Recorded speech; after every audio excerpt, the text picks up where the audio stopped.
welcome to the Church Tips Podcast. I am your guest host, George Westlake. I know you're disappointed because you need a Hardy. You need a Hardy. And I don't fulfill that. I don't quite fulfill that, but, I can be a cheap imitation, very, very cheap imitation. But guess what? I get to interview my friend Dick Hardy, who is a Hardy, and he's Hardy enough for both of us. So it's this will be great. If you don't, I don't know how well you know Dick Hardy, but an incredible guy. I've known this guy for over 20 years, and I don't think I've ever seen him, run into him, talk to him. You can even feel it in a text where he is not positive and exuberant, and he compliments me so much that it can't all be true. I mean, it's impossible. If half of what he says to me is true. Come on, man. Just slip me a little bit. Yeah, there's always a price tag. He does have that. He is Dick Hardy. He's always got a price tag. But no, this guy, you mention his name in almost any circle in leadership, and people say, oh, yeah, I know him. Do you know him? Yes, everybody knows him. And he has the ability to act like you're the only one. He has that gift. Okay. But he's an incredible guy. He's got a great family. He's got 2 children, Jonathan, 48, and Aaron, 41. Jonathan, 41. I don't want to give him that much. Yeah, that's right. 41. Jonathan would be mad. That's and right. Aaron, 38. But great kids, smart kids. Obviously, their mom has a very high intellect that was genetically passed on to them. But smart kids, great kids, followers of Jesus, and great leaders, actually, just phenomenal people. Thank you. Today I get to ask Dick Hardy a couple of questions, and I'm anxious to do this. Dick, thank you so much for being with us here on this podcast. Oh, man, glad to be. That I have been slaving over mentally for years, and now I'm finally living out. But tell me this, because you're like the ultimate family man. I won't call you the family guy per se, but you're like the ultimate family man, and you're everybody's buddy. You're like the good guy in every crowd, the spark plug for every car. So, how have you journeyed through life? Is you've done all kinds of things professionally. You've been on executive levels many times. You have served in every capacity possible. I think you're a servant, you're a leader, you're all of that. How have you kept your home and your family together and looking as shiny as they look today? Give us some tips on, as a father, as a man of God, as a husband, how you've done that. Well, I don't know I did say to myself back in my early 20s, I got married when I was 23. I looked in the mirror about 7 or 8 months before I got married, and I said, one of these days I'm going to be producing some little Hardys, and I've got to do something to improve the gene pool. So I found this girl down at Evangel College back in the day named Pat Majeski, and she was a tall redhead, and I'm tall. And so I said, that's the one for me. And really, of course, I know you experienced this as well, George, in terms of getting a woman that's walked by your side all these years. Pat has walked with me now. We just crossed over 46 years of marriage, and they've been great years. Really, in spite of myself. Right. Really, when I'm talking to other pastors, we can't undo the past. Right. But to the younger guys and gals that I'm talking to right now, I would really say, this guy or this gal that you've got your eye on and you think you're going to begin to go through life on, they need to love God big time. And I've said early on that my wife may be the only fully spirit-controlled person I've ever met in my life. She is that godly of a woman. And so God knew what you needed. God knew what you needed, Dick. He knew what you exactly needed. Right. But she became the mother of our children, obviously. And they were born in 82 and 85. By the way, a little lighter note when you're talking about how smart the family is. I won't tell you what their college grade point averages were, but there are 4 of us, my wife, me, Jonathan, Aaron. And you don't have to guess too far who had the lowest GPA coming out of college right here. So everybody else is smarter than me. That's funny. But, I want to say to pastors and leaders who are raising children, something that I picked up from Rob Ketterling at one point. Now, I had already raised my children by then, but I realized this is what my wife and I had done. We had put our children in the way of ministry. He talked about how Archie Manning had either written a book or had been interviewed. How in the world do you produce 2 NFL superstar quarterbacks? Right. And granted, he was a great quarterback, but Right. how do you do this? And he says, well, my wife and I didn't set out to do that, but we just always put the boys in the way of football. Yeah. So they were there on the sidelines. They were there picking up towels in the locker room. They were there chasing balls.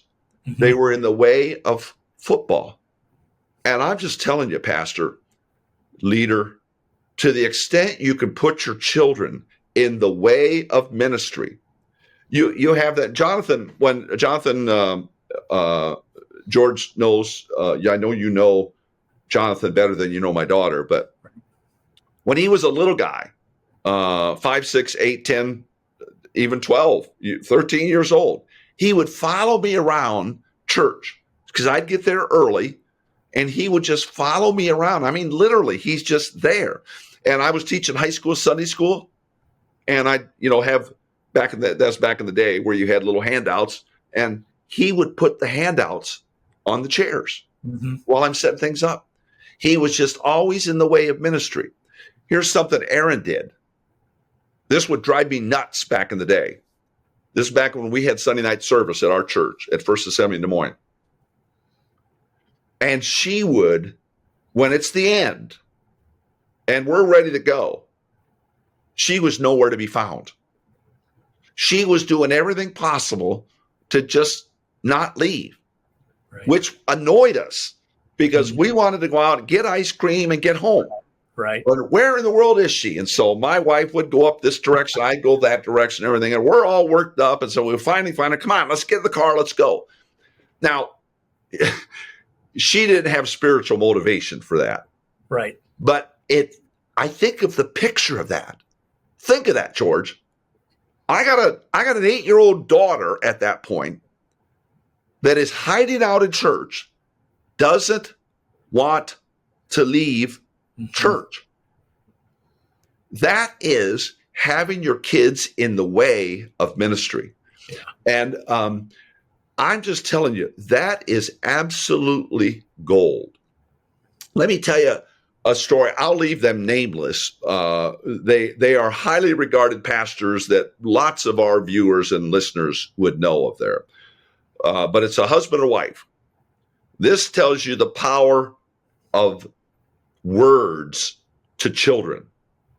They were going on a little getaway, within driving distance of their church in the town, and I don't know, hour or two away. And they're getting away. They're getting a couple of days vacay. Mm-hmm. The pastor gets a phone call. Somebody has been injured, a board member or something, and they are in dire straits, potentially life or death. Now, the whole family's been gearing up for this time away. Dad says, I'm really sorry, kids, but I've got to go back and do this. Now, the wife had a choice to make. What is she going to say to the kids? And she may say something like, well, there we go again. The church comes first. See, kids, this is what happens. Those words are death words in children's ears. This wife said, kids, we have the greatest privilege in the world to stand with people when really bad things happen to them. And your daddy is that kind of daddy. Changed their view completely. Yeah. All their kids are in ministry today. loving God full on, and they're raising their kids that way. The point is, while you put your kids in the way of ministry, always keep in mind that what you say to your children is going to have profound impact on the way they view ministry in the future. Let's see, what's the right words? Rich Wilkerson Sr. had used this. What you condone in a good way or a bad way, your children will practice. Right. For me and our household, we want to condone good words, uplifting words, words that build people. And, we believe we're beginning to see that as our children then are raising their own children. I'm sure I took too much time on that, George, but it just put your children in the way of ministry and make sure your words uplift ministry and each other. And that's incredible stuff. And I've not heard it put exactly that way, but that is exactly right. And you're so right. You're so right, Dick. Because and listening to you talk, I was reminiscing because I did that same thing. I literally remember speaking at camps and youth conventions and different events, and people didn't know, but my little kids were sitting on the other side of the monitor. They were sitting behind the monitor on the platform, sitting there watching the whole thing as part of it, and nobody even knew. Jonathan right now is scheduling. We're recording this in late May, and he's scheduling something for September. And he's going to take his son with him, his 9-year-old son. Mm-hmm. And it's a speaking engagement for him, a men's conference. And I'm just telling you, that kid is going to remember that trip with Dad. Right. Even though he's a 9-year-old, he's not connecting necessarily with the full content of what Dad's going to do. But it's a powerful illustration of generation to generation to generation. Yeah, and you're so right. The picture that we show them is what they're going to remember seeing. Exactly right. And so that is so great, man. That's, as you would say, as my friend Dick Hardy would say, that's gold. That is gold. That is gold. Man, thank you so much. It's been a real pleasure to have you on your own podcast. Yeah, thank you, George. And you have done it immensely well. And thank you for being a father. Thank you for being a good husband. Thank you for being a godly man. Thank you for being a friend. Thank you for being someone that we can all love and trust and gain information from. Thank you. Appreciate it so much. Thank you for watching or listening today. It's been a privilege to be with you and to maybe speak a little bit of truth, a little bit of Dick Hardy gold into your life. Take that with you and remember pieces of that and implement that in your life. And as always, be blessed. Hey, Jonathan here, real quick before you go. Everything in your ministry rises and falls on your leadership. So investing in your leadership is essential to staying healthy and growing the ministry. And that's why I want to invite you to join us inside the Leaders.Church membership. This online streaming service for pastors gives you access to more than 300 videos plus training material to level up your leadership and improve your ministry skills. If you'd like to do that, I want to invite you to go to Leaders.Church/boost. Again, that's Leaders.Church/boost. Well, thanks again for joining us on the Church Tips Podcast. We'll look forward to seeing you next time.